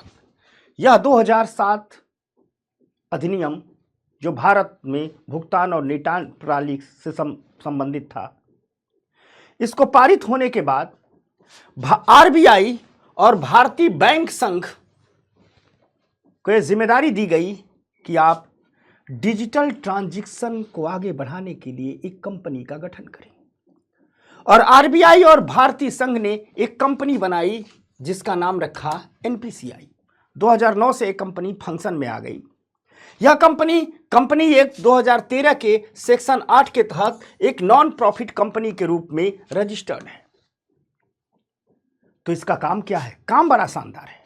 इसका काम है देश में डिजिटल पेमेंट को बढ़ावा देने के लिए तकनीकी का विकास करना। अरे भैया, तकनीकी नहीं रहेगी तो डिजिटल पेमेंट बढ़ेगा कैसे? दूसरा काम है इसका वित्तीय समावेशन को बढ़ावा देना, फाइनेंशियल इंक्लूजन को बढ़ावा देना। तीसरा काम है सभी एटीएम को आपस में जोड़ना। एनपीसीआई ने सभी एटीएम को शानदार तरीके से आपस में जोड़ा। एनपीसीआई ने फाइनेंशियल इंक्लूजन को देश में बहुत आगे बढ़ाया। और एनपीसीआई ने जो सबसे बड़ी क्रांति की, उस क्रांति को कहते हैं हम यूपीआई, यूनिफाइड पेमेंट इंटरफेस। आप सभी लोग यूपीआई का इस्तेमाल करते होंगे। यह यूपीआई का इजाद या यूपीआई का आविष्कार एनपीसीआई द्वारा ही किया गया है। बिफोर यूपीआई क्या होता था कि आप एक व्यक्ति हैं जिसको मनी ट्रांसफर करना है, आपका किसी बैंक में अकाउंट है और आपको दूसरे बैंक में मनी ट्रांसफर करना है, तो या तो आप चेक सबमिट करेंगे या अपने बैंक से कैश निकाल करके और इस बैंक में डाल देंगे। काफी समय इसमें लगता था। इसी समय को बचाने के लिए एक नया आविष्कार आया, एक नई खोज आई जिसको कहा गया यूपीआई प्लेटफॉर्म। एनपीसीआई ने यूपीआई प्लेटफॉर्म बनाया और इस यूपीआई प्लेटफॉर्म से सभी बैंकों को जोड़ दिया गया। यानी सभी बैंकों का डाटा किससे लिंक हो गया? यूपीआई प्लेटफॉर्म से। और फिर यह तय हुआ कि जितने भी कस्टमर हैं, जो कस्टमर का डाटा है, उस कस्टमर को के डाटे को जोड़ा जाएगा विभिन्न प्रकार की फिनटेक कंपनियों से। देश में तमाम प्रकार की फिनटेक कंपनी आई, पेटीएम आया, गूगल पे आया, अमेजन पे आया, फोन पे आया।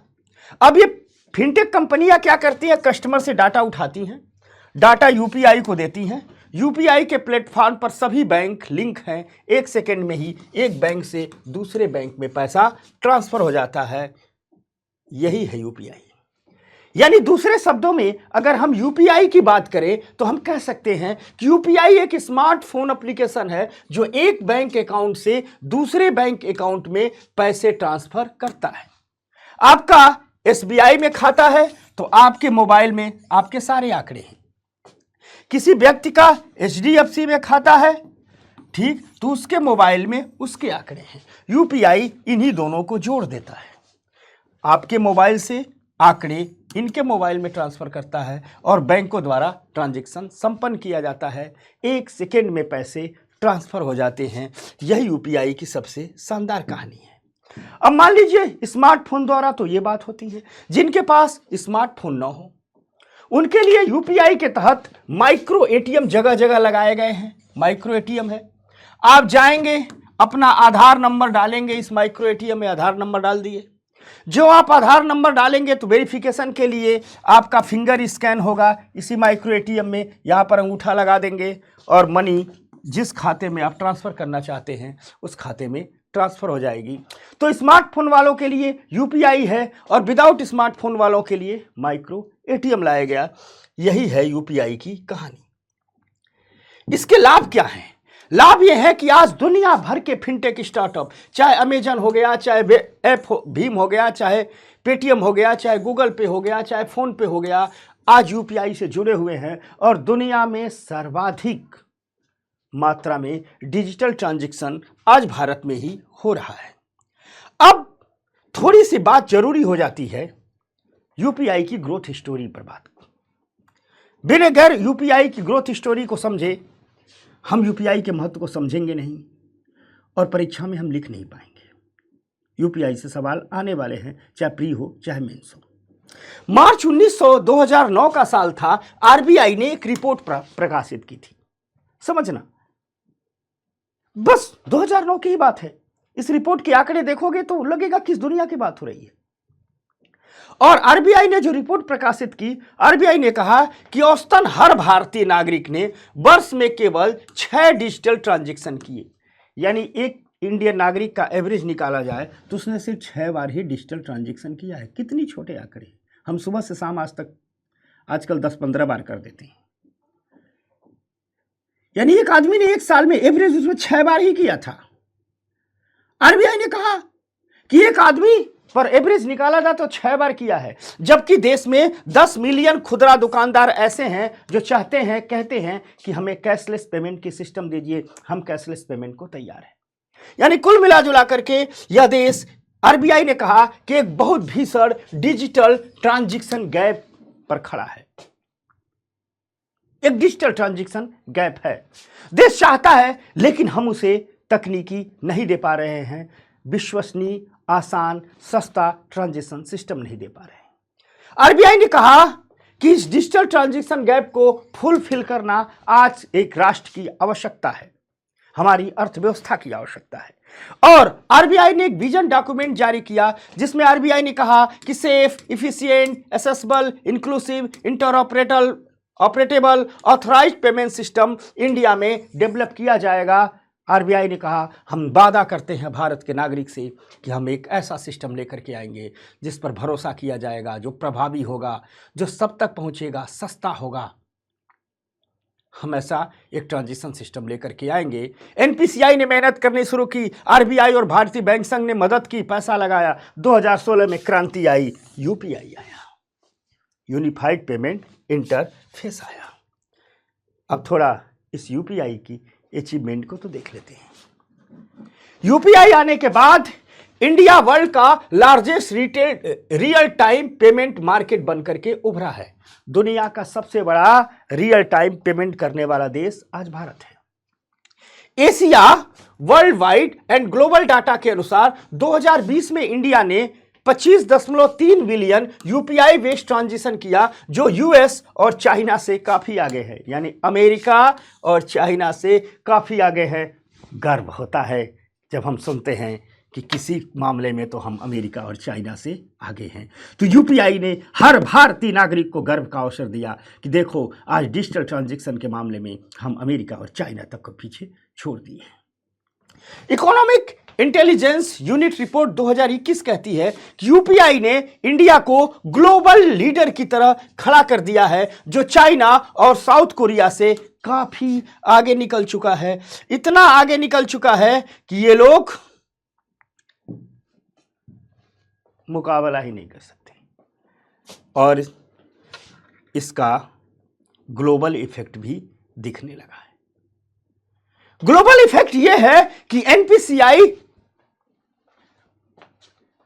म्यांमार में यूपीआई बेस्ड सिस्टम लगाने जा रहा है। ठीक, इंटरनेशनल बैंक सेटलमेंट ने यूपीआई को भारत द्वारा वैश्विक वित्तीय शक्ति के रूप में उभरने की दिशा में उठाया गया एक कदम बताया है। इंटरनेशनल बैंक सेटलमेंट कितनी बड़ी संस्था है। उसने कहा कि भारत जो वित्तीय शक्ति के रूप में दुनिया में लीडर के रूप में उभर रहा है, और जब आगे उभरेगा तो उसमें यूपीआई की बहुत बड़ी भूमिका होगी। भारत सरकार ने इस भूमिका को देखते हुए अपनी डिप्लोमेसी में, इंटरनेशनल डिप्लोमेसी में भी यूपीआई का इस्तेमाल करना शुरू किया है।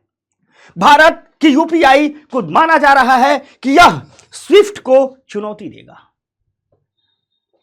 यह जो विश्व की सबसे बड़ी डिजिटल ट्रांजैक्शन प्रणाली है, स्विफ्ट है, उसको चुनौती देगा। भारत ने कह दिया है कि हम अन्य देशों को भी यूपीआई उपलब्ध कराएंगे। आज भारत की यूपीआई नेपाल में काम कर रही है। आज भारत की यूपीआई भूटान में काम कर रही है। आज भारत की यूपीआई सिंगापुर में काम कर रही है। आज भारत की यूपीआई को फ्रांस और यूएई ने स्वीकार किया है। यूएई में सिस्टम लगाए जा रहे हैं। भारत की यूपीआई को यूएई ने अडॉप्ट किया है। भारत की यूपीआई को फ्रांस ने अडॉप्ट किया है।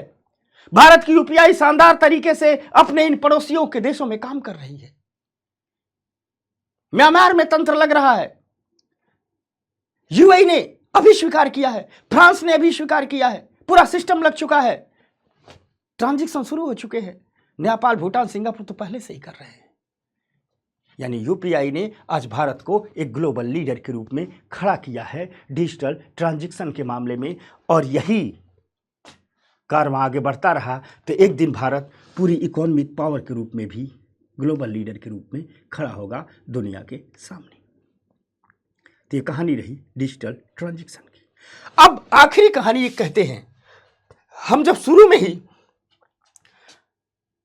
बताए थे तो हमने कहा था कि एक शब्द है, हम आज डिजिटल करेंसी के भी दौर में आ गए। डिजिटल ट्रांजैक्शन अलग चीज है, डिजिटल करेंसी अलग चीज है। डिजिटल ट्रांजैक्शन का मतलब हमारी इसी करेंसी का डिजिटल तरीके से लेन देन। डिजिटल ट्रांजैक्शन का मतलब होता है इसी करेंसी का डिजिटल तरीके से लेन देन। अब थोड़ी बात करते हैं डिजिटल करेंसी की। डिजिटल करेंसी की, डिजिटल करेंसी की।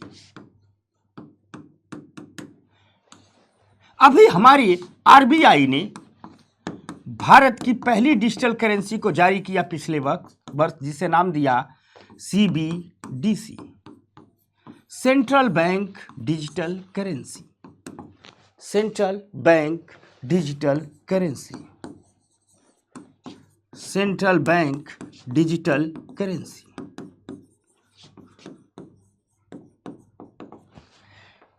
तो सवाल उठता है, क्या है ये सीबीडीसी? क्या है सीबीडीसी? क्या है सीबीडीसी? तो ध्यान रखिएगा, जो हमारी सीबीडीसी है या हमारी जितनी भी पेपर मनी है उसी का डिजिटल रूप है। यानी सीबीडीसी और कुछ नहीं, हमारे पेपर मनी का, हमारे पेपर मनी का ही डिजिटल रूप है, कुछ अलग नहीं है, डिजिटल फॉर्म है।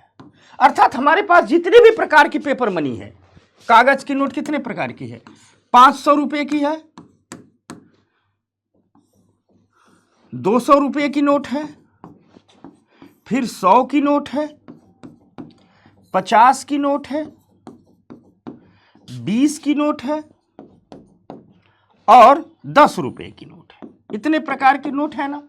इन्हीं सभी का डिजिटल फॉर्म है, इन्हीं सभी का डिजिटल फॉर्म है। यानी 500 रुपए की नोट ही, यह 500 रुपए की नोट ही डिजिटल रूप में उपलब्ध है, 200 रुपए की नोट ही डिजिटल रूप में उपलब्ध है।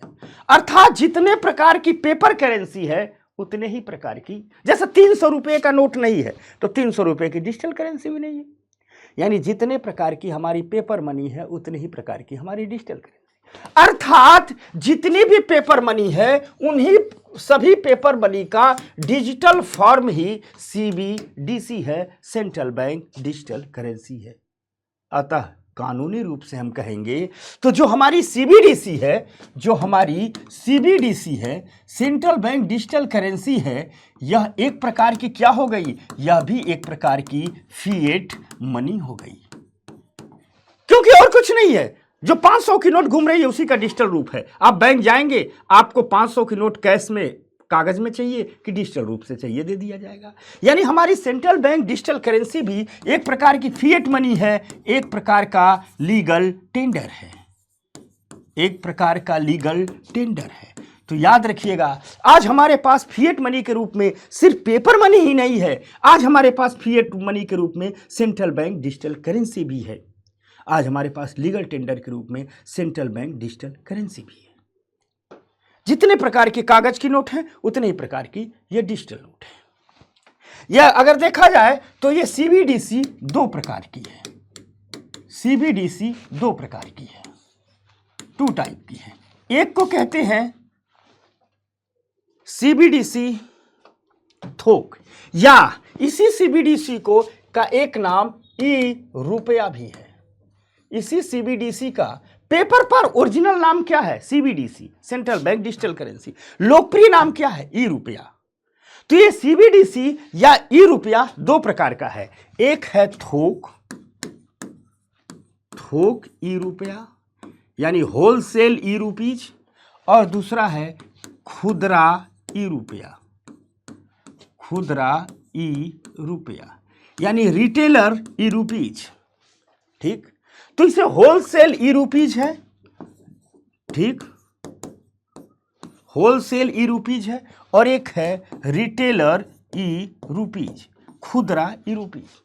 जो होलसेल ई रुपीज है, थोक खुदरा ई रुपया है या थोक रूप से डिजिटल करेंसी है, इसका जो यूज होगा, जो थोक रूप से है, इसका यूज बैंक द्वारा किया जाएगा, बैंक द्वारा सिक्योरिटीज के खरीदने में भी किया जा रहा है, सिक्योरिटीज की खरीद और बिक्री की जा रही है। अब ये पायलट प्रोजेक्ट चल रहा है, यानी बैंक जो बड़ी बड़ी प्रतिभूतियां खरीदते बेचते हैं, 10,000 करोड़ की, 20,000 करोड़ की, 30,000 करोड़ की, जो लेन देन करते हैं, तो वो सारा का लेन देन किसके रूप में कर रहे हैं? होलसेल ई रुपीज के रूप में। अभी 12 बैंकों को इसमें शामिल किया गया है, पायलट प्रोजेक्ट चलाए जा रहे हैं। जब ये कुछ सक्सेस हो जाएगा पूरे के पूरे बैंकिंग सिस्टम में ला दिया जाएगा। वैसे जो खुदरा रुपया है, यह खुदरा काम के लिए, हम खुदरा काम के लिए आम आदमी इसका इस्तेमाल करेगा, आम आदमी। यह देश के 4 शहरों में इसका भी प्रोजेक्ट चल रहा है, ढेर सारे एक्सपेरिमेंट कर लिए जाएंगे, पूरे देश में लागू किया जाएगा।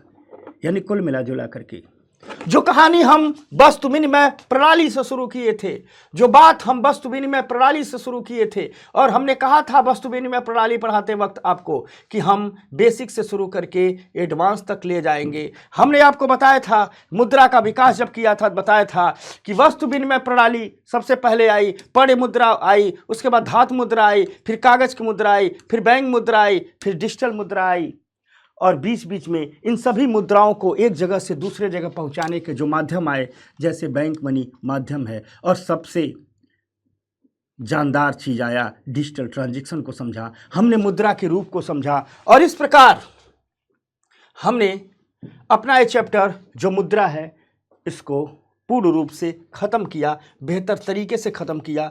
यूपीएससी के सिलेबस में मुद्रा वाले टॉपिक में जितनी बातें बनती है, जितनी बातें आपको समझनी थी, जितनी बातें आपको स्वीकार करनी थी, उन सबको आपने बेहतरी से समझा, अच्छे से समझा। इसके बाद आपको मुद्रा वाले टॉपिक में पढ़ने की कोई ज़रूरत नहीं है। बेसिक से लेकर के आज तक के एडवांस को एकदम सरलता से, सहजता से हमने कवर करने की कोशिश की। हमारी कोशिश रहती है कि YouTube के इस समग्र बैच पर हम जो भी टॉपिक लेकर के जाएं उसको इतना इंक्लूसिव लेकर के जाएं कि विद्यार्थी को इधर उधर भागने की ज़रूरत न पड़े, परेशान होने की ज़रूरत न पड़े। तो दोस्तों, इस मुद्रा वाले चैप्टर को अच्छे से पढ़िएगा, समझिएगा, पूरा करंट भी अपडेट है, और अगर आपके पढ़े समझ में आ जाए, अच्छे से पढ़ लें, तो हमें बताइएगा ज़रूर। हमें आपके संदेश का इंतजार रहता है, क्योंकि आपके संदेश हमें प्रेरित करते हैं, हमें प्रेरणा देते हैं कि हम आपके सामने बेहतर तरीके से उपस्थित हों, बेहतर तरीके से आप तक पहुँचे। तो नमस्कार, जय हिंद, जय भारत। आज के लिए इतना ही, मिलते हैं नेक्स्ट क्लास में।